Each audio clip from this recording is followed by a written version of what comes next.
வணக்கம். அதிகாரம் 113. காதல் சிறப்பு உரைத்தல். காதலின் சிறப்பை காதலர்கள் சொல்லுதல் என்பது பொருள். குறள் எண் 1121. பாலொடு தேன் கலந்து அற்றே பனிமொழி வால் எயிறு ஊறிய நீர். பனிமொழி வால் எயிறு தலைவியின் பற்களை குறிக்கும். வால் தூய்மை, வெண்மை, எயிறு பல்லை பிடித்திருக்கும் சதைப்பகுதி. இயற்கை புணர்ச்சியில் தலைவியை கூடி பிரியும் தலைவன் கூற்று கவிதை. மென்மொழியாளின் தூய பற்களிடையே ஊறிய நீர், உமிழ்நீர் பாலுடன் தேன் கலந்தது போன்றது. பாலும் சுவைமிக்கது, தேனும் சுவைமிக்கது. இவ்விரண்டின் கலவை தலைவியின் வால் எயிறு ஊறிய நீர் என்கிறான் தலைவன். குறள் எண் 1122.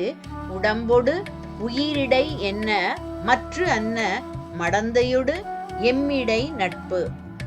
உடம்புக்கும் உயிருக்கும் இடையே என்ன உறவோ அது போன்றது இம்மடந்தைக்கும் எனக்கும் இடையேயான நட்பு என்கிறான் தலைவன்.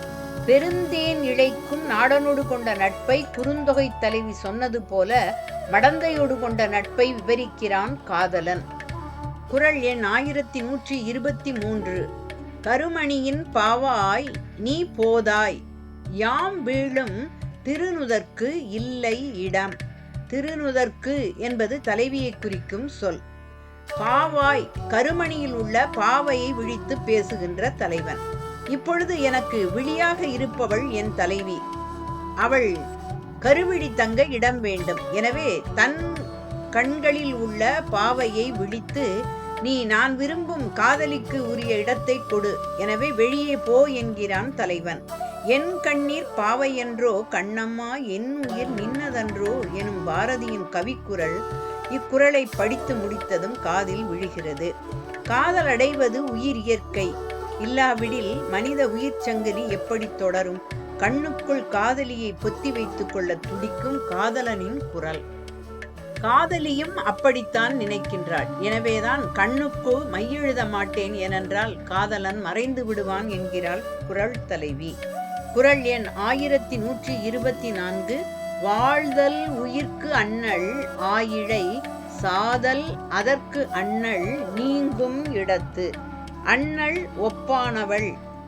தலைவன் வாழ்தல் எப்போது சாதல் எப்போது எனச் சொல்லும் கவிதை. உடன் இருக்கும்போது உயிரில் கலக்கும் என் காதலி பிரியும் பொழுது உயிரையும் எடுத்துக்கொண்டு போய்விடுகிறாள் என்கிறான். குறள் எண் 1125. உள்ளுவன்மன் யான் மறப்பின் மறப்பு அறியேன் ஒள்ளமர் கண்ணாள் குணம். உள்ளுவன் நினைப்பேன், விழிப்போர் செய்யும் கண்ணழகியின் இயல்பை நினைப்பேனோ? இல்லையே, நினைப்பதில்லை.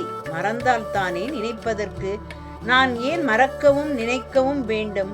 அவள் எண்ணுள் கரைந்தவள், உள்ளம் நிறைந்தவள் என்பது காதலனின் கூற்று. குறள் எண் 1126. கண்ணுள்ளின் போகார் இமைப்பின் பருவரார் நுண்ணியர் எம் காதலவர். நுண்ணியர் கண்ணுக்கு புலனாகா நுட்பமுடையவர். தலைவனைப் போல தலைவியும் தலைவனை விழிவழி ஒளிப்படம் எடுத்து வைத்திருக்கிறாள் எனச் சொல்லும் கவிதை. உள்ளம் கலந்த எம் காதலர் என் கண்ணுள் இருந்து போகவில்லை, கண்ணுள் இருக்கிறார். கண்ணை இமைத்தாலும் துன்புற மாட்டார். பருவரார் என்பது துன்புறார் என்னும் பொருளை தரும் சொல். கருமணியின் பாவாய் நீ போதாய் யாம் வீழும் திருநுதற்கு இல்லை இடம் எனச் சொல்லும் தலைவன் கூற்று கவிதையை நினைவுபடுத்துகிறது இக்கவிதை. குறள் எண் 1127. கண்ணுள்ளார் காதலவர் ஆக கண்ணும் எழுதேம் கரவாக்கு அறிந்து. கண்ணும் எழுதேன் மையெழுதேம் என்பது பொருள். விழிகளுக்கு மைதீட்ட மாட்டேன் என்னும் தலைவி கூற்று கவிதை. கரப்பாக்கு மறைதல். என் காதலர் என் கண்ணுக்குள் உள்ளார், எனவே கண்களுக்கு மையெழுத மாட்டேன். மைதீட்டும் நேரத்தில் மறைந்து விடுவாரோ என்னும் தலைவி கூற்று கவிதை. குறள் எண் 1128. நெஞ்சத்தார் காதலவர் ஆக வெய்து உண்டல் அஞ்சுதும் வேபாக்கு அறிந்து.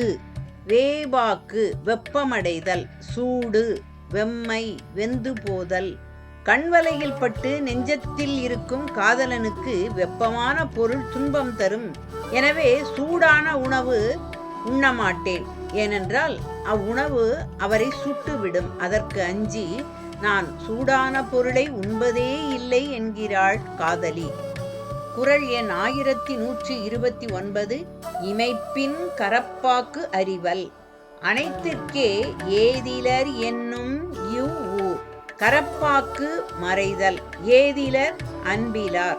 கண்களை இமைத்தால் காதலர் மறைவார். எனவே தூங்காமல் விழித்துக் கொண்டிருக்கிறேன். துயில் மறந்த கண்களை உடையவளாக இருக்கிறேன். உறக்கம் இன்மையை அறிந்த ஊரார் காதலரை கொடியவர், அன்பில்லாதவர் என்று தூற்றுகின்றாரே என்பது தலைவி கூற்று. குறள் எண் 1130. உவந்து உறைவர் உள்ளத்துள் என்றும் இகந்து உறைவர் ஏதிலர் என்னும் இவ்வூர். உவந்து மகிழ்ந்து, உறைவர் தங்குவர், இகந்து பிரிந்து. காதலர் எப்பொழுதும் என் உள்ளத்தில் மகிழ்ந்து வாழ்கின்றார். இதை அறியாத இவ்வூரார் அவர் என்னை பிரிந்து வாழ்கின்றார், அன்பில்லாதவர் எனப் பழிக்கின்றனர் என்பது கவிதை பொருள். தலைவியின் உள்ளத்துள் உகந்து உவந்து உறைபவரை, தங்கியிருப்பவரை ஊரார் இகந்து உறைவர் என்னும் சொல் பேசுவதை விரும்பாத தலைவி கூற்று கவிதை.